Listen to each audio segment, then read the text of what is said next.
Olá pessoal, nesse vídeo de hoje vamos dar continuidade à nossa unidade 4, né? Na aula passada a gente falou sobre equação de segundo grau, sua estrutura, como encontrar as raízes, suas soluções, né? E algumas características da equação em si, né? Já nesse segundo tema, que é sobre função quadrática, que é a mesma coisa, tem a mesma estrutura que a equação de segundo grau, certo? Ó, no slide número 2 tem a seguinte definição. Chama-se função quadrática toda função do tipo y igual a ax ao quadrado mais bx mais c. Ou seja, é a mesma estrutura da equação de segundo grau. Quem ainda não assistiu o vídeo de equação de segundo grau, eu sugiro que retornem aquele vídeo, certo? E só depois venham assistir essa aula, porque ela é como se fosse um complemento da primeira aula, do tema 1 da unidade 4, certo? No caso, esse é o tema 2. Vamos lá, continuando, né? Tem assim a estrutura com A, B e C sendo seus coeficientes reais e diferente de zero. Ó, são vários os contextos e as situações em que se utilizam as funções quadráticas. Vejam a imagem da igreja da Pampulha, em Belo Horizonte, Mato Grosso, né? Observem a imagem do lado esquerdo, né? Observem essas parábolas aí, né? Da construção da igreja. E o que são essas parábolas, pessoal? São essas curvas, né? Que correspondem ao gráfico. Essas curvas que tem assim, essa parábola, a curva quando ela é feita dessa forma, chamamos ela de parábola. Ou seja, de agora em diante não vou mais falar em curva, né? Vou falar sim em parábola, que é esse desenhozinho aí que vocês estão vendo aí na capela. Tem esse formatozinho meio arredondado, né? Outro exemplo aí, ó, está do lado direito, né? Nós temos uma parábola. A primeira parábola do lado direito no desenho, temos uma parábola voltada para cima, dessa forma, e outra parábola voltada para baixo, né? Desenhada em um plano cartesiano.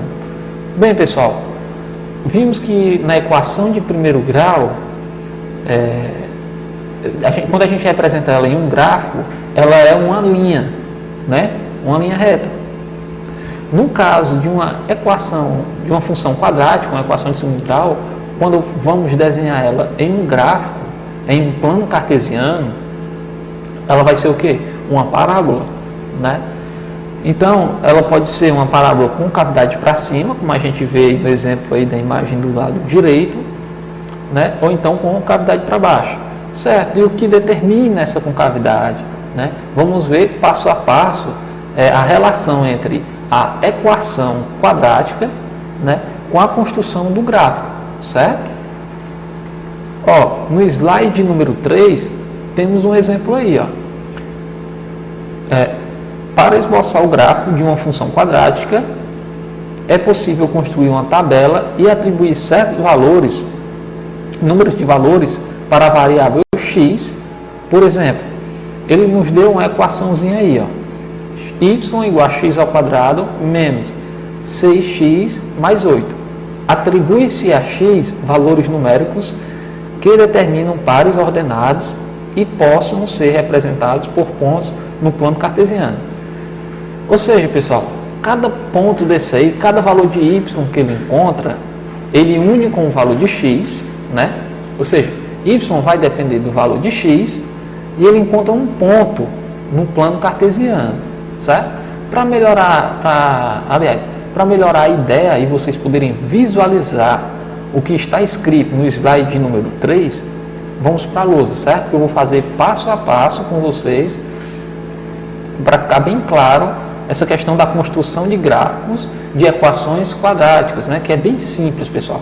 Quem entendeu a equação de primeiro grau, a construção, é da mesma forma, né? Só que a equação é um pouco diferente, tem um x ao quadrado.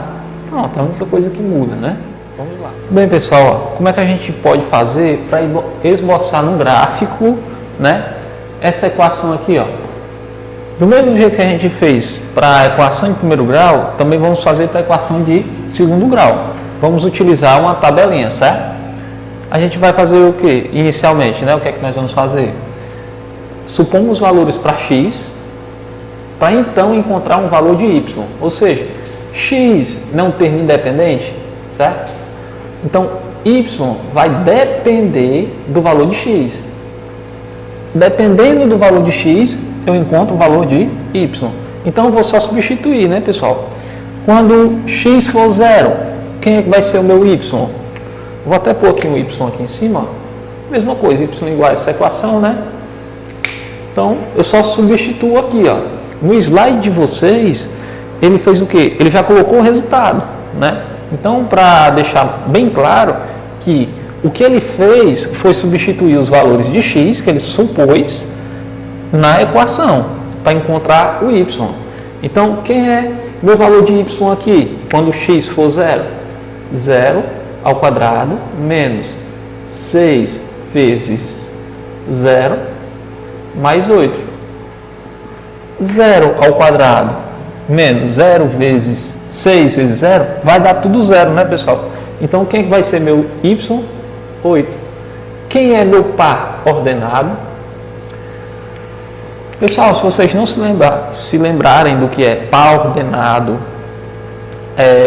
abscissa, ordenada, certo? Plano cartesiano, tem uma aula, em uma das aulas anteriores, eu explico bem direitinho como é que faz essa construção do gráfico, certo? No plano cartesiano. Então vamos lá. Quem é meu valor de x inicialmente? 0. Quem é meu valor de y? 8. Então meu par ordenado quem é? 0 e 8. Tranquilo. Então, quando meu x for 1, quem é que vai ser meu y? Substituo na equação, né? 1 ao quadrado menos 6 vezes 1 mais 8.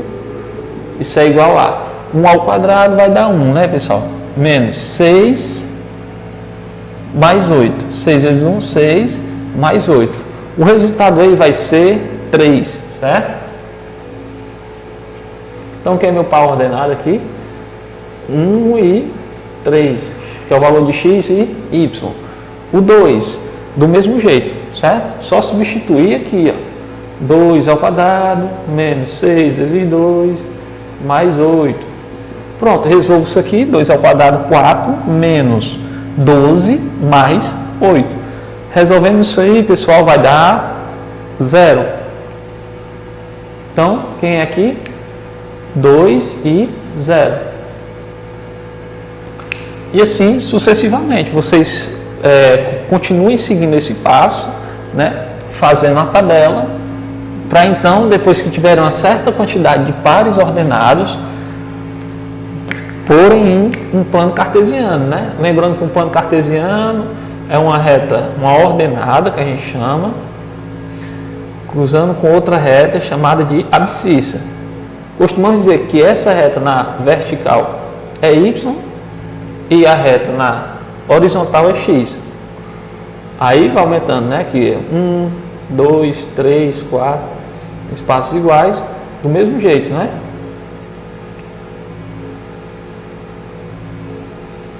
Dessa forma.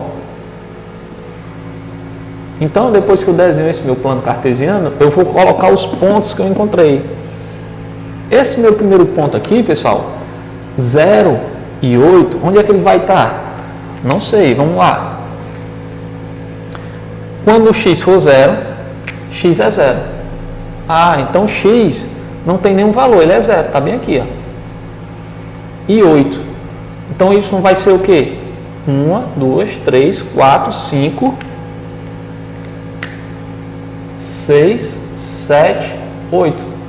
Meu primeiro ponto, ó, vai estar aqui, ó, em cima da ordenada, em cima do eixo y. Esse é meu primeiro ponto. Quem é meu segundo ponto? Está no x, ó, está em 1. O valor de x está em 1, que é bem aqui. E o y é em 3. Vamos lá, ó, 3 e 1. Está bem aqui, ó. Meu segundo ponto, onde é que ele está? Em 2, x 2 e 0. Ou seja, não tem valor de y. Então ele está onde? Na reta x. Pessoal, esse valor aqui e esse valor aqui são interessantes. Por quê? Toda vida, quando os meus valores de x forem zero, esse ponto vai estar aonde? Vai estar em cima de y, vai estar na reta de y aqui, ó, a ordenada. Quando o meu y for zero, por exemplo, qualquer ponto, um exemplo qualquer aqui, se fosse 45 e zero, eu já poderia dizer que esse ponto aqui vai estar em cima do eixo das abscissas, do eixo x. Ele vai estar ou aqui, em algum canto em cima do eixo x.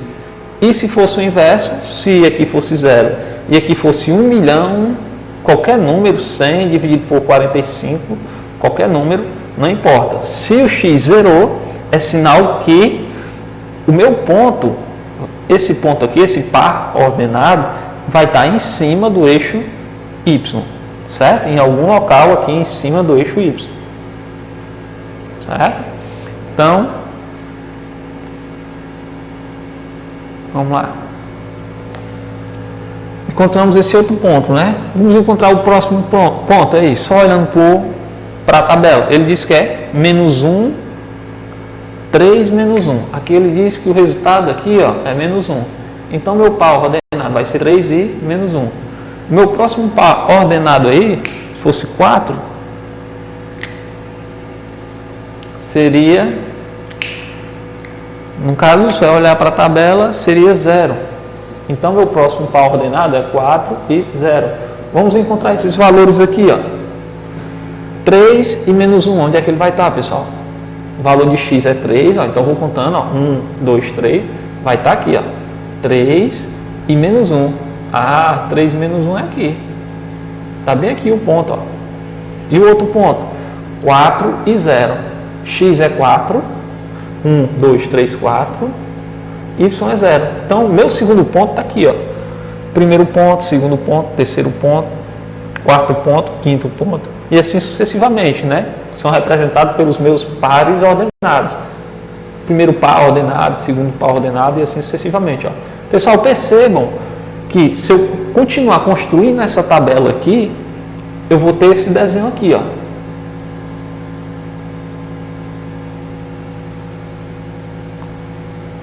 Certo? Então, isso representa o quê? Uma parábola, certo? Toda equação de segundo grau, o seu desenho no gráfico vai ser uma parábola. Parábola com cavidade para cima ou com cavidade para baixo.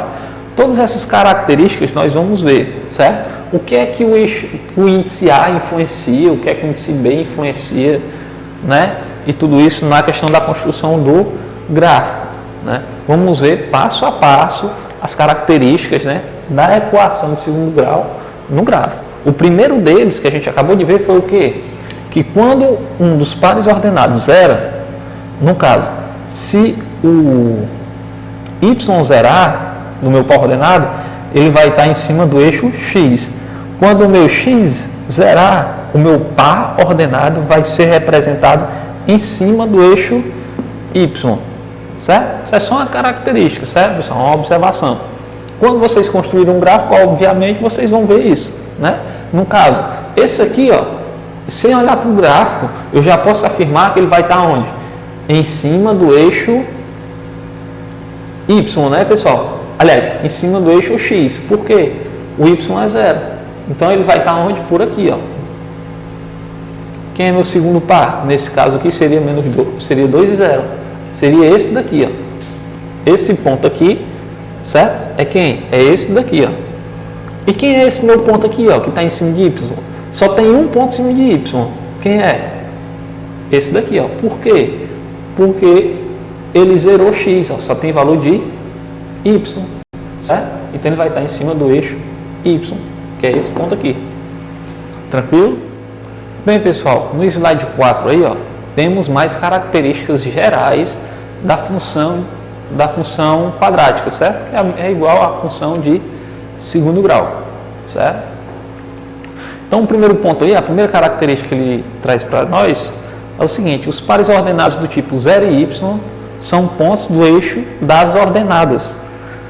Ou o que ele quer dizer com isso? Eu acabei de falar, né, pessoal? Quando o par ordenado tiver essa configuração, ele vai estar onde? No eixo das ordenadas. Quem é o eixo das ordenadas? É o eixo Y. Ou seja, o ponto vai estar no eixo Y. Quando for x e 0, esse par ordenado aqui, ó, vai ser representado no eixo das abscissas, né? Ou seja, no eixo X, que é assim que é chamado o eixo X, eixo das abscissas, certo? Vamos lá para a segunda característica. Se um tipo do ponto x0, a gente já viu isso, né? A parábola é simétrica. O que ele quer dizer com isso? Com a parábola simétrica. Pessoal, eu vou ter um gráfico aqui, né? Vou ter um plano cartesiano e nele eu vou ter desenhado uma parábola. Ela pode estar em qualquer local. Ela pode estar aqui, assim, pode estar aqui embaixo, pode estar aqui, ó, pegando uma parte aqui e outra aqui, certo? Vamos supor que ela esteja assim, da seguinte forma.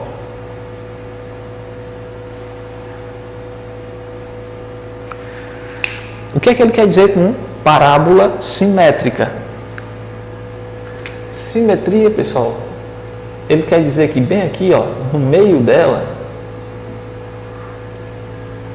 a quantidade de pontos que eu tiver de um lado, eu vou ter do outro. Como assim?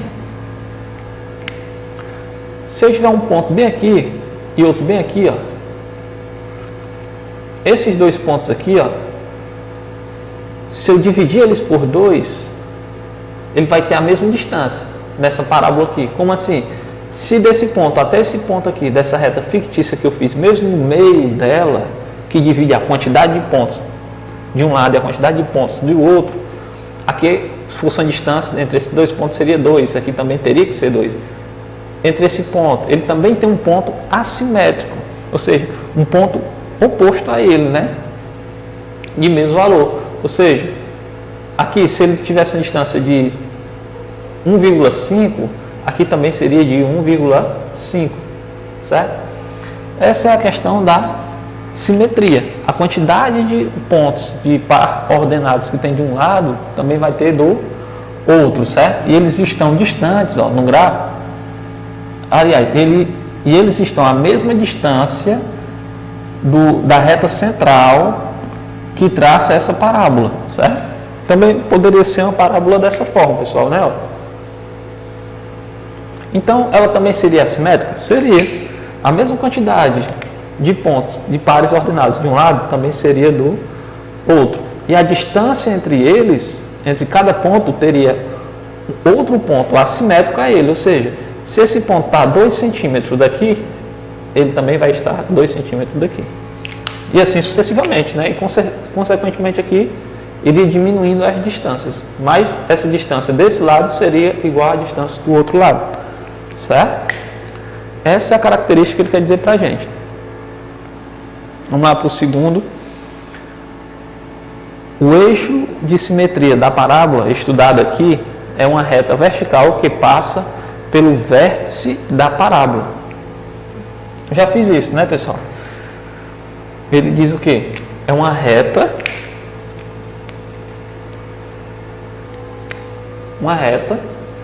que passa pelo vértice da parábola.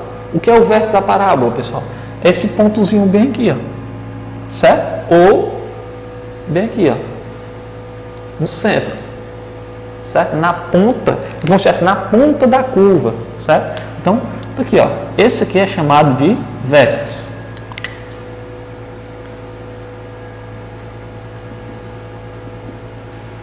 É o meu vértice. Então ele é aqui, ó, está na ponta da curva. Então o que ele quer dizer? Que o meu eixo de simetria que divide esses dois pontos passa pelo vértice, ou seja, passa por esse ponto. Então está aqui, ó, o meu eixo de simetria. Só isso, pessoal. Só isso, tranquilo, né? Então vamos para o próximo ponto, ó. O vértice da parábola é um ponto que a separa em duas partes. Uma sempre crescente, outra sempre decrescente. Pessoal, o que ele quer dizer? Fazer aqui o gráfico novamente para simplificar. eu tenho um eixo aqui, ó, uma parábola assim, dessa forma. Pessoal, a sequência com que olhamos os dados é da esquerda para a direita. Ó. Percebam que o eixo de simetria aqui, ó, que é esse aqui, tem uma parte decrescente e uma parte crescente. Como assim? Os pontos vão diminuindo e a outra parte os pontos vão aumentando. Como assim? Ó? Observem que nessa parte aqui, ó, os valores, né, da esquerda para a direita estão fazendo o quê? Ó? Caindo, ó, decrescendo. Ó. E na outra metade, então, pessoal, temos também uma parte o quê? Crescente, ó, onde os pontos vão aumentando. Ó. Certo? E se o vértice estivesse bem aqui, ele também teria essa parte crescente, essa outra parte decrescente também, né, pessoal? Observem aqui, ó, se ele fosse uma parábola com cavidade para baixo, do lado esquerdo, ó, os pontos estão fazendo o quê? Os valores dos pontos? Aumentando, ó, certo? Aumentando seus valores, ó. Se aqui fosse, vamos supor, aqui o y é 1 nesse ponto. Ah, não pode ser 1 porque tem que ser aqui em cima. Vamos supor aqui, ó, do mesmo jeito, o mesmo desenho, bem aqui, ó, vai ficar mais fácil. O que é que ele quer dizer com essa questão? Que um lado vai ser crescente, o outro lado vai ser decrescente. Que de um lado, ó, da parte da simetria, o que é simetria? É a reta que divide a parábola, que passa pelo vértice, que é o ponto limiar da curva, né? Então, os pontos aqui são crescentes, ó, como assim? Se eu tiver um ponto bem aqui, ó, outro bem aqui, ó, outro bem aqui, e assim sucessivamente, ó, percebo que os valores de y e de x vão aumentando. Ó. Aqui, se y for 1, mais acima ele tem que ser 2, mais acima 3, 4, e assim sucessivamente. E de x, ó, se aqui fosse menos 3, aí aqui seria menos 2, menos 1, 0, 1, e assim sucessivamente. Isso na primeira parte. E na segunda parte, eles vão diminuindo, ó. Se esse ponto aqui tem um y igual a 4, esse aqui tem um y igual a 3, esse y igual a 2, esse igual a 1. Essa é uma característica, pessoal. Certo? Reforçando. Aqui vai o quê? Decrescendo nesse caso. Por quê? Ó? Observem os valores de y. Está diminuindo, né? Ó. E aqui os valores de y estão fazendo o quê? Aumentando. Ó. Certo? Vamos para a próxima característica, né? De maneira geral, até agora ele deu a característica de quando os pontos estão em cima do eixo y, em cima do eixo x. A questão da parábola possui um vértice, onde passa uma reta, né, que divide em partes iguais. Uma vai ser crescente e outra decrescente. A outra. A parábola sempre intercepta o eixo das ordenadas em um só ponto, determinado pelo par ordenado 0 e y. Ou seja, o eixo em uma parábola, como assim?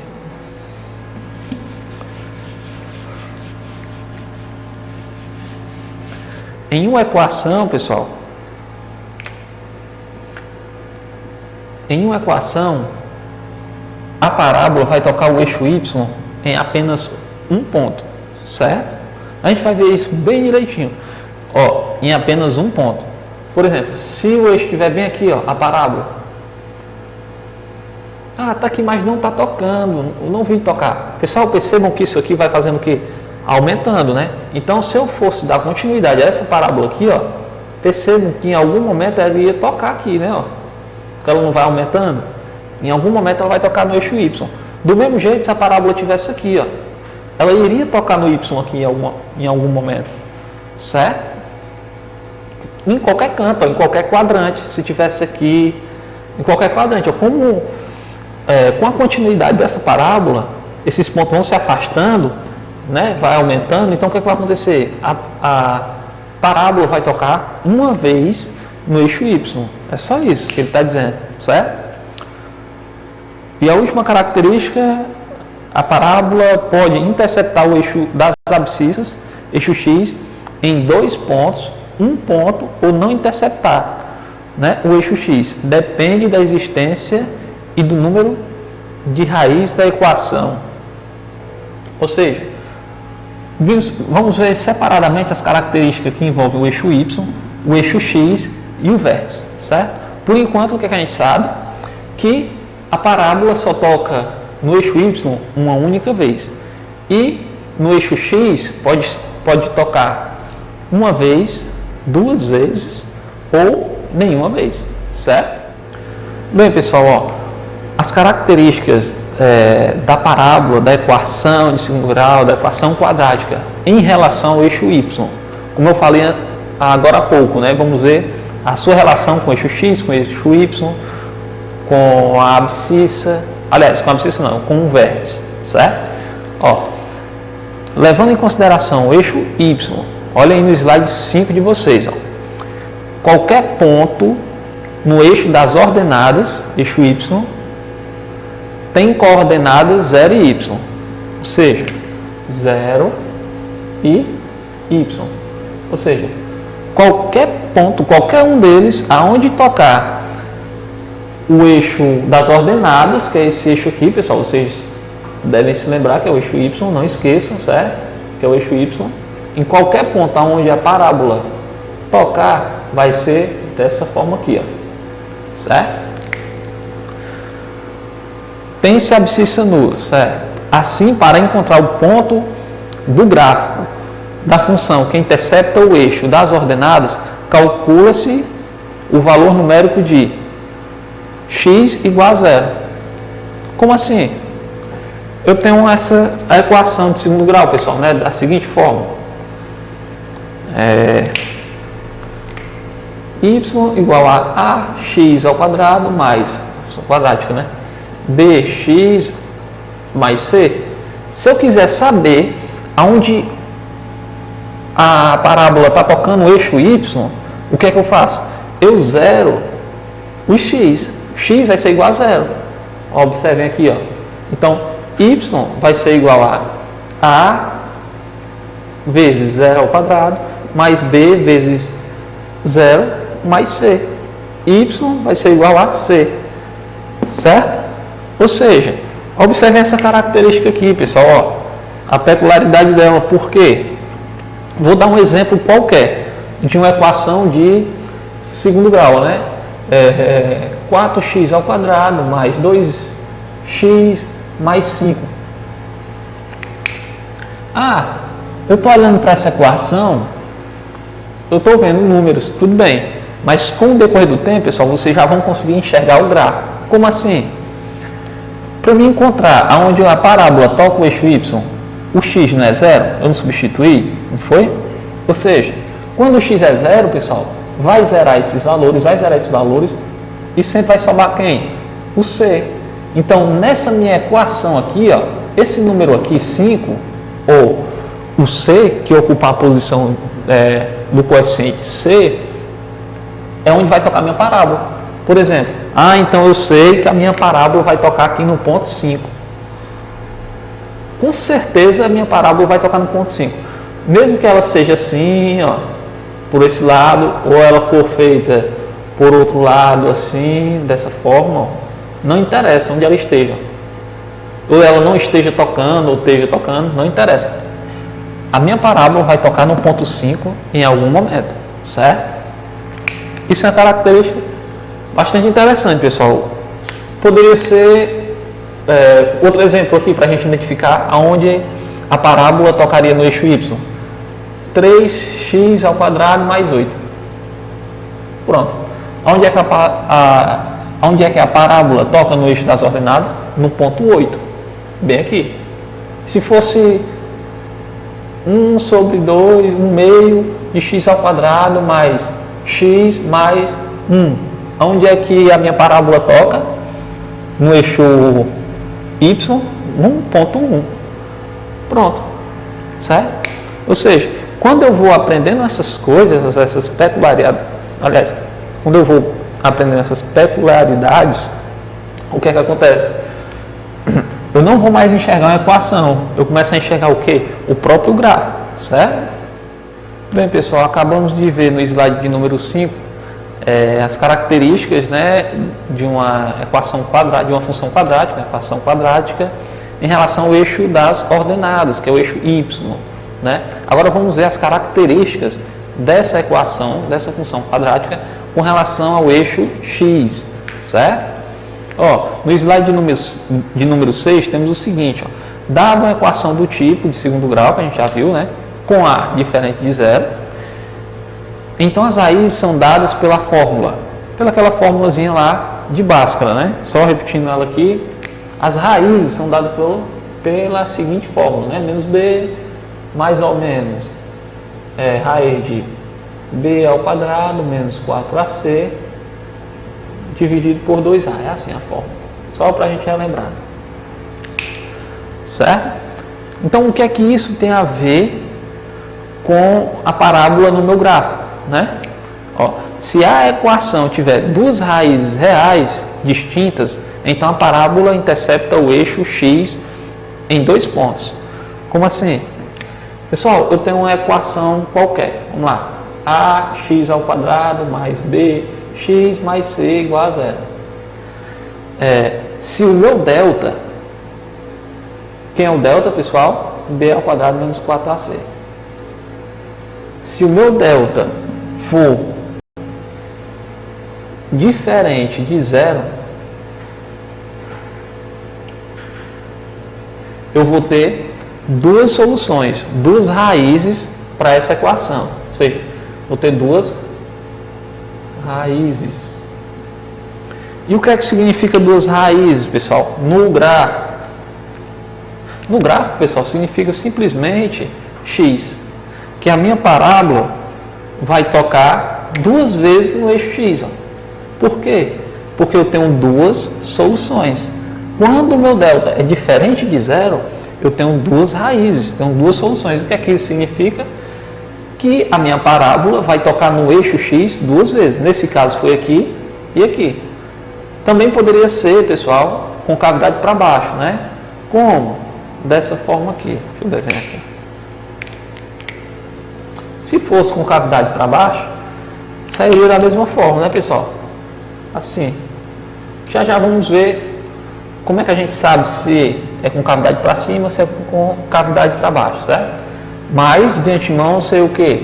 Que se meu delta de uma determinada equação qualquer que ele vai dar lá para a gente for diferente de zero, eu vou ter duas raízes. Isso significa que a minha parábola toca o ponto x duas vezes, certo? Outro, se o meu delta, se o meu valor de delta for, né, igual a zero, observe, eu só tenho uma raiz, certo? Eu só vou ter o quê? Uma raiz. Como assim uma raiz? Se eu só vou ter uma raiz, então minha parábola só vai tocar o eixo x uma única vez, certo? Como assim? Ou ela vai tocar assim, ó, uma única vez, ou assim, né, pessoal? Quando ele tocar, quando o meu delta for zero, significa que eu tenho apenas uma raiz, certo? Graficamente, isso é o quê? Minha parábola só toca o eixo x uma vez, certo? Então eu só tenho uma raiz. Se o meu delta for diferente de zero, se for 0,5, pronto, ele já vai ter duas raízes, certo? Se meu delta for igual a zero, eu só vou ter uma raiz, certo? Então vamos lá. Então vamos agora para a terceira característica aí, ó. Se a equação não tiver raiz real, ou seja, meu delta for menor do que zero, então o gráfico não intercepta o eixo x. Pessoal, quando o meu delta for diferente de zero, certo? Diferente de zero, ou maior que zero, seria melhor escrever dessa forma, né? Delta sendo maior que zero, eu tenho duas raízes reais. Se meu delta for igual a zero, então só tenho uma raiz real. E se meu delta for menor que zero. Como assim menor que zero? Se meu delta tiver valores negativos, menos 1, menos 2, menos 3, todos esses valores são menores do que zero. O que é que isso significa para mim, graficamente? Que o meu eixo, aliás, que a minha parábola não vai tocar o eixo x. Ou seja, vai ser assim, ou assim, de qualquer forma, mas não vai tocar no eixo X de nenhuma maneira, certo? Então, temos essas três características. Recapitulando, se o meu delta for maior do que zero, eu tenho duas raízes, ou seja, minha parábola toca no eixo X duas vezes. Se meu delta for igual a zero, eu tenho uma raiz. Então, minha parábola só vai tocar o eixo X uma vez. Se meu delta for menor que zero, ou seja, menor que zero são valores negativos, né? Menos 1, menos 2, menos 3, minha parábola não vai tocar no eixo X. Então, pronto, né, pessoal? Vimos o que? A característica da equação com relação ao eixo Y. Agora vimos o que? As características da equação e do gráfico com relação ao eixo X. Agora vamos para o próximo tópico, né? Para o slide número 7. Bem, pessoal, vamos ver agora as características do vértice, certo? Com relação à equação do segundo grau ou da função quadrática, certo? O slide aí, de número 7, trouxe esse exemplo aqui para a gente, né? X ao quadrado menos 7x mais 10. Aí ele quer saber o quê? Como achar o ponto do vértice, ou seja, onde é que ele se encontra, qual par ordenado que representa esse vértice, né? Lembrando rapidamente o que é o vértice, é o limiar da parábola, né? É o limiar, é o ápice do ponto da curva, é a pontinha da curva. Então, em um gráfico, em um plano cartesiano, ele quer saber como eu encontro esse ponto aqui. Ele não é representado por um x, y. Ele quer saber quem é esse x do vértice, y do vértice. Automaticamente, pessoal, vocês poderiam achar os valores de x do vértice, y do vértice, por essa fórmula aqui, ó, menos b sobre 2a e menos delta sobre 4a, certo? Então vocês teriam que aprender essa formulazinha aqui, certo? Aí caso vocês esquecessem isso aqui, ó, ah, meu Deus, eu não me lembro como é x do vértice, y do vértice, me deu um branco, e agora como é que eu faço a questão, né? Então, pessoal, tem outra maneira. Vocês encontram os valores de x e y, normalmente, como a gente faz, né? Como é que a gente faz? Relembrando, né? Primeiro, a gente encontra os valores A, B e C. Quem é o valor de A aqui? 1, né? Encontra os coeficientes 1, meu valor de B é menos 7 e meu valor de C é 10. Pronto. Segundo passo, eu encontro o meu delta. De qualquer maneira, pessoal, vocês vão ter que identificar os coeficientes. Por quê? Vão ter que calcular o delta sempre, né? Mesmo que se lembrem da fórmula, precisam também se lembrar quem é o delta. Então, quem é o delta? B ao quadrado menos 4AC. Isso é igual a... Quem é meu B? Menos 7 ao quadrado, né? Menos 7 ao quadrado. Mais 4 vezes 1 vezes 10. Meu delta vai ser igual a 7 ao quadrado, 49, mais 40. Né? Então, isso vai dar... Delta é igual a 89. Certo? Então, ó, depois que eu encontro o delta, eu vou fazer o quê? Encontrar minhas raízes, né? Então, vamos lá, como é o terceiro passo. Vou aplicar a equação de Bhaskara, que é da seguinte forma, para quem não está lembrando aí, né? Menos B, mais ou menos a raiz de delta, dividido por 2A, né? Enquanto o primeiro utilizando A e o segundo utilizando menos, né? Então vamos lá. X é igual a menos B, quem é meu B? Menos 7. No caso agora vai ficar o quê? Positivo, né? Mais 7. Mais raiz de delta, que é a raiz de 89, dividido por 2A. Quem é o A? 1. Então fica 2, certo? Quem é minha segunda opção? X duas linhas, né? Segunda solução é 7. Eu não fiz com mais, agora eu faço com menos, né? Menos a raiz de 89. Daria aliás, dividido por 2, certo? Então, percebam aqui, ó, estou só atrás de encontrar as raízes dessa equação aqui, certo? Ó, pessoal, essas raízes aqui, ó, não possuem solução exata, ó, certo? Porque não tem solução exata para a raiz de 89, certo? Então, o que é que eu vou fazer? Eu vou deixar elas do jeito que está aqui, certo? Então, como é que eu faço para encontrar o x do vértice? Só eu fazer o que, pessoal? Pego o x1, x do vértice, ó, como é que eu encontro? É x' mais x duas linhas, que são as duas que eu encontro, dividido por 2. Ó. É só isso, certo? Aqui vai ficar um pouco mais complicado, porque essa raiz não tem ela exata, certo? Mas vamos substituir aqui nos valores, do jeito que a gente encontrou elas aqui, ó. Então, meu xy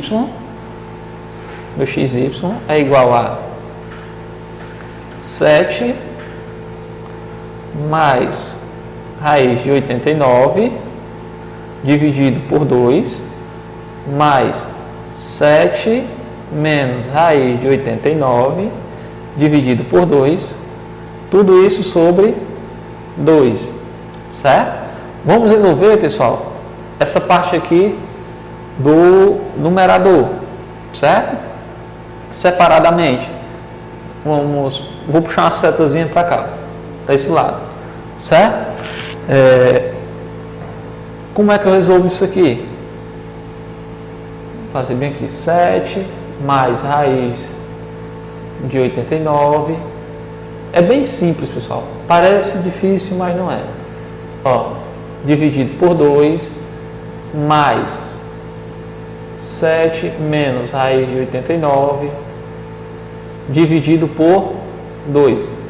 Como é uma soma de fração, pessoal, eu tiro o MMC. O MMC de 2 é 2. Então, eu só repito aqui, né? Ó. 2 dividido por 2, 1. Então, fica 7 mais raiz de 89 mais 2 dividido por 2 dá 1. 1 vezes 7 menos raiz de 89 fica mais 7 menos raiz de 89. Certo? Tudo isso dividido por 2. Então, pessoal, se eu tenho mais 89 e menos raiz de 89, eu posso cortar ali 2, né? Então, vai ficar quem? 14 dividido por 2, que é igual a 7. Ou seja, essa parte de cima aqui, ó, é 7. Substituindo, xy é igual a 7 dividido por 2. Pronto, encontrei o meu x do vértice. Então, recapitulando, né, pessoal? Ou eu aprendo essa formulazinha aqui, x do vértice menos b sobre 2a, y do vértice menos delta sobre 4a. Ou se eu esquecer no momento, o que é que eu faço? Encontro minhas raízes da equação, que é o meu x', x duas linhas, né? Nesse caso aqui ele deu uma raiz não exata, mas aí não tem problema. Eu deixo do jeito que está e venho resolver ela. Né, x',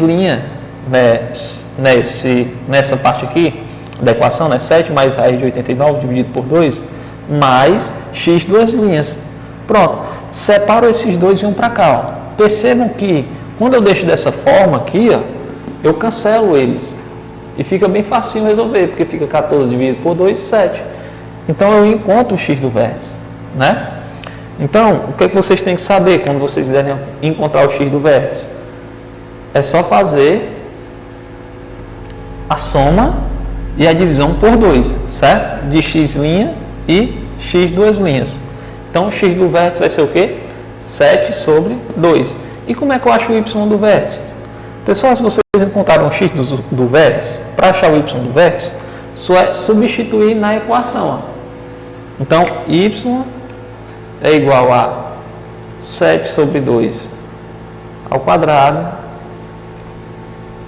menos 7 vezes 7, mais 10. Fazendo as contas aqui, pessoal, vai dar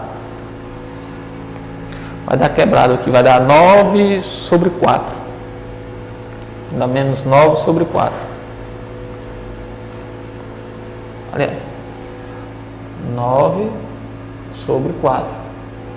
Certo? Então, resumindo, vai ficar mais fácil. Quero encontrar o meu x do vértice, como é que eu faço? Aliás, meu ponto do vértice, como é que eu faço? Tem dois modos. Aprendo a equação que acha o x do vértice e o y do vértice, ou encontro as raízes, somo elas e divido por 2. Aí eu encontro o x do vértice, certo? Ao achar o x do vértice, eu substituo ele aonde? Na equação. Quando eu substituo ele na equação, eu vou encontrar quem? O meu y, que é o y do vértice, que é menos 9 sobre 4. Nessa questão, pessoal, deu quebrado, certo? Número quebrado, não inteiro, né? Fracionado. Mas aí, né, na grande maioria das questões, esses números são inteiros, certo? Então facilita bastante as equações, certo? As questões, as contas.